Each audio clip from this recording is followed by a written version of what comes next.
welcome to Lifestyles Intro TV. This is your host, Angela Bergado. Once again, it's another day full of blessings. Another testimony, another story that you will be hearing. A dialysis patient 2 times in a week. He had sessions of dialysis.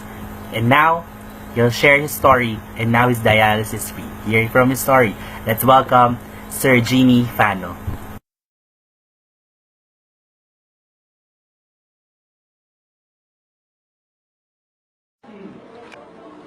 Good morning, Jimmy Fano po from Caloocan City.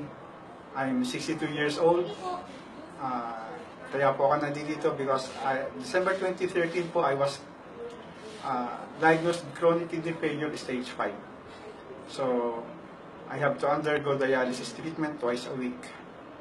So, may mga nagpupunta po sa akin, nag-aalok ng mga herbal, hindi po ako naniniwala. Then, dumating po yung angel upline ko, si Sir Joey, in-introduce ang intra, hindi pa rin po ako naniwala sa kanya nung una kasi sinasabi nga niya, gagaling ako sa sakit ko.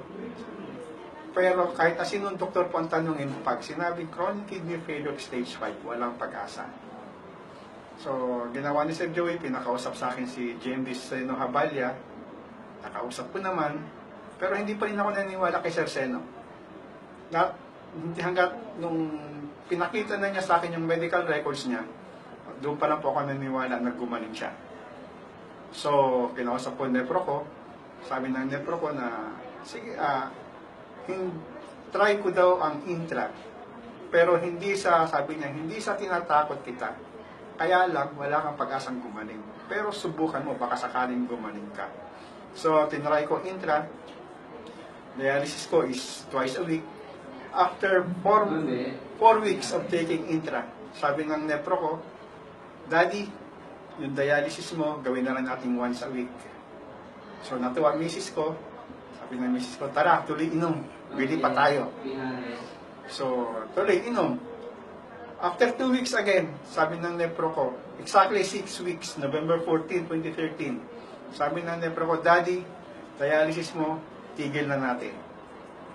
So, into dialysis, ang ginawa na lang namin is monitor na lang ng creatinine ko. Kasi ang creatinine ko is less than 300, nasa mga 270. So, sabi ng nepro ko, pagka ang crea kasi is less than 300, hindi na dapat i-dialysis ang pasyente kasi lalong sisirain ng kidney. So, nung bandang mga last year, mga bandang June, nagpa-nuclear medicine ako sa National Kidney.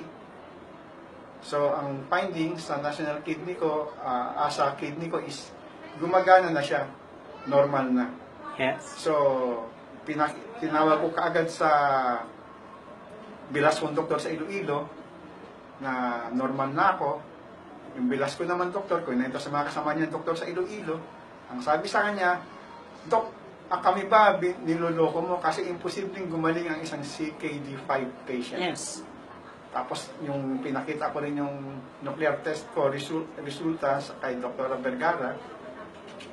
Kinento naman ni Dr. Vergara sa mga kapwa niya nepro, nagtawanan lang siya. Ang sabi sa kanya, Dr. Vergara, kami ba'y binibiro mo? Ayaw nilang maniwala na ang intra nakakatulong sa may chronic kidney failure. Yes.